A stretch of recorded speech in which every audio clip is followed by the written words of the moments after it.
Olá pessoal, tudo bem com vocês? Espero que sim, viu? Na nossa aula de geografia de hoje, nós vamos partir da página 174, ok? Uma cooperativa com a tia. Olha só, a importância da água para a agricultura. O uso de água em nosso dia a dia é tão comum que muitas vezes não nos damos conta da sua importância. Neste capítulo, você vai conhecer a origem da água que utilizamos no nosso cotidiano e a importância dela para nossas vidas. Vamos para a conversa, vai! Observe as duas representações do planeta Terra. Elas chamam a atenção para um importante recurso natural. Você sabe qual é? E o que a segunda ilustração está demonstrando? Por que o planeta está seco? Então a gente vê aí que o planeta Terra, aparentemente ele tem mais água, certo?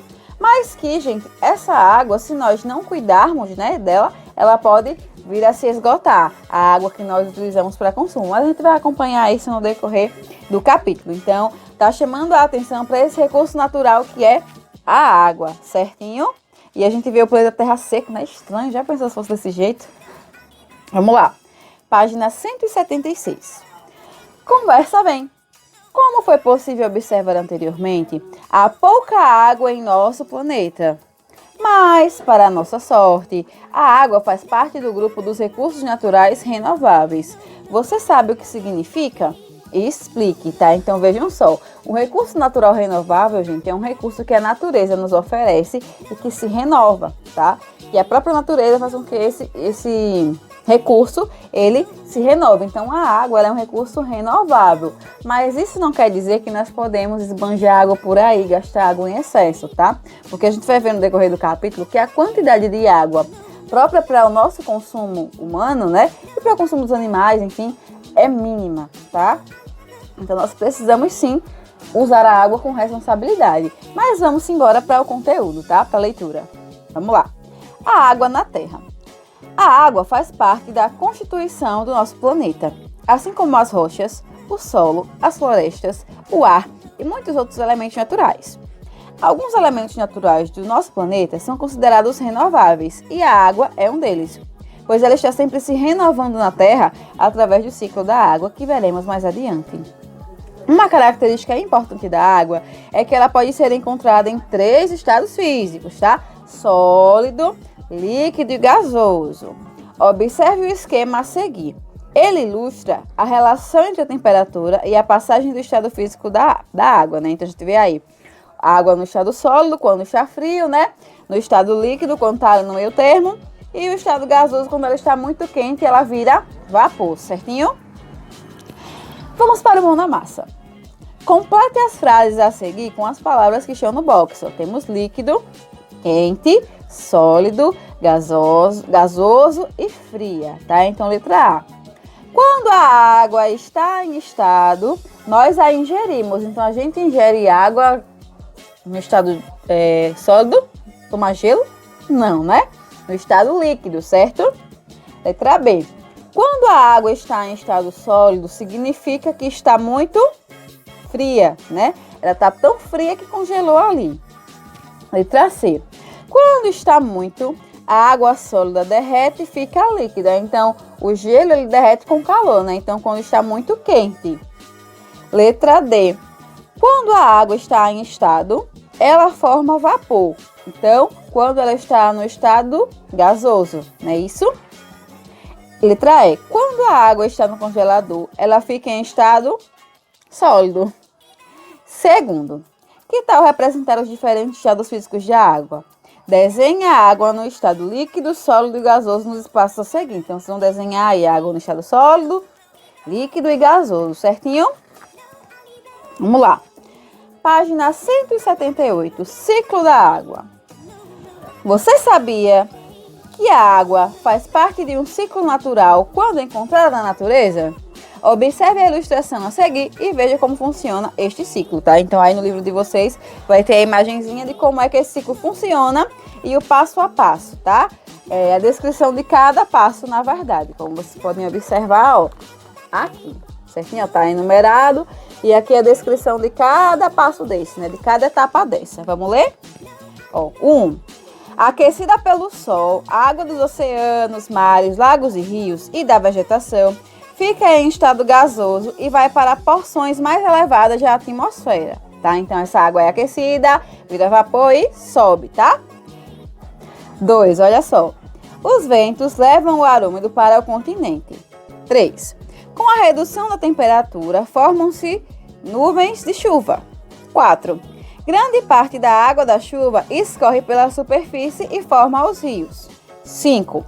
Boa parte da água infiltra no solo e depois alimenta os rios, lagos e oceanos, deslocando-se por baixo da terra. E o sexto passo, de volta aos oceanos, rios ou lagos, a água é aquecida pelo sol e volta para a atmosfera, tá? Então a gente vê que esse ciclo aí, ele se repete, certinho? Vamos lá.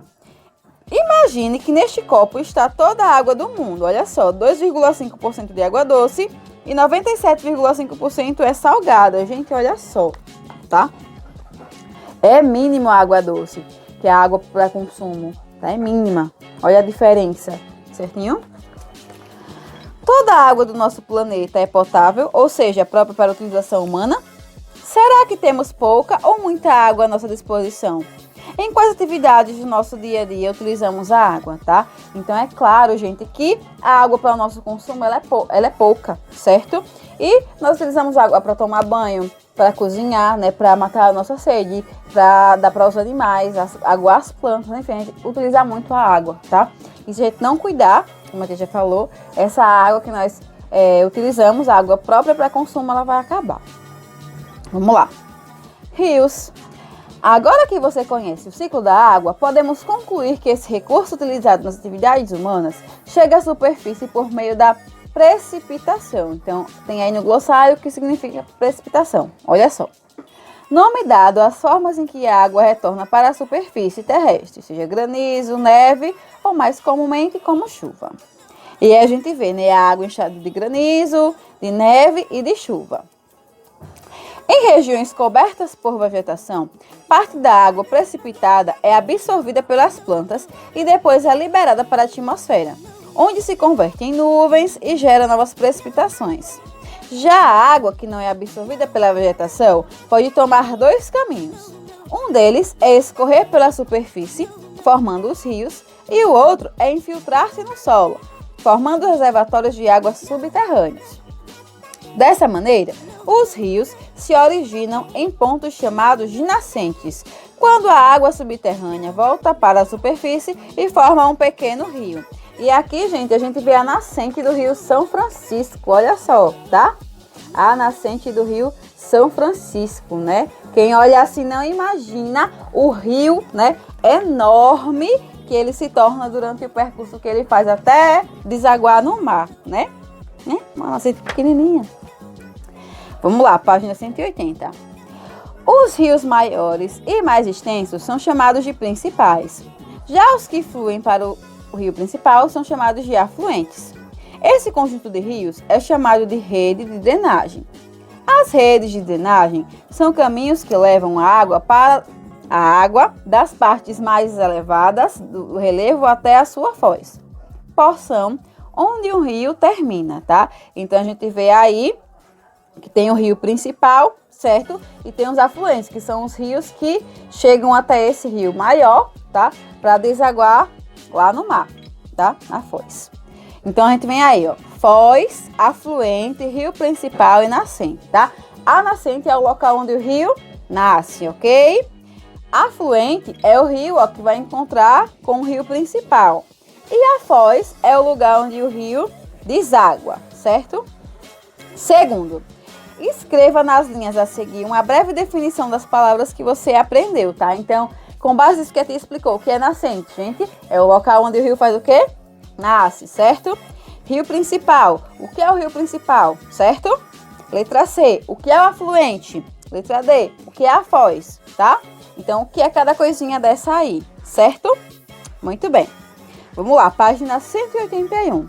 No Brasil, todos os rios principais chegam ao Oceano Atlântico e cada um deles é responsável por drenar uma porção do território nacional, chamada de região hidrográfica, tá? Com uma lupa na mão.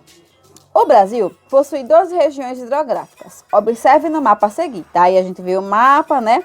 O Brasil aí todo coloridozinho, de acordo com a legenda das regiões hidrográficas. Então, se a gente observar Alagoas, tá? Aqui, ó, pequenininho. Tá vendo? A Alagoas, ela tem, ó, duas cores, tá? Então, ela é composta, né, de duas regiões hidrográficas. Vamos lá. Alagoas tinha a corzinha aí, ó, rosinha, né, que é o São Francisco. E tem, gente, esse amarelo mais claro, que é o Atlântico Nordeste Oriental, tá? Vamos lá. Com base no mapa anterior, realize uma pesquisa para responder as questões a seguir. Quais regiões hidrográficas existem no seu estado, tá? A gente observando o mapa, como a tia acabou de falar aí para vocês, nós temos, né, o Atlântico Nordeste Oriental e temos o São Francisco. Em qual região hidrográfica o seu município está localizado? Veja só, gente, Arapiraca está localizado na região hidrográfica do São Francisco, certo? Letra C. Qual é o principal rio da sua região hidrográfica, né? O nosso querido rio São Francisco, gente. E letra D. Porque ele é o rio principal, né? Porque é o maior rio, certinho, gente? Ele é o maior rio que nós temos, é de onde a nossa água vem, tá? Então, meus amores, por hoje é só, ok? Se vocês tiverem alguma dúvida com relação ao conteúdo, é só entrar em contato com a tia. Não esqueçam de mandar foto da tarefa, certo? Ó, beijo pra vocês e até mais. Tchauzinho!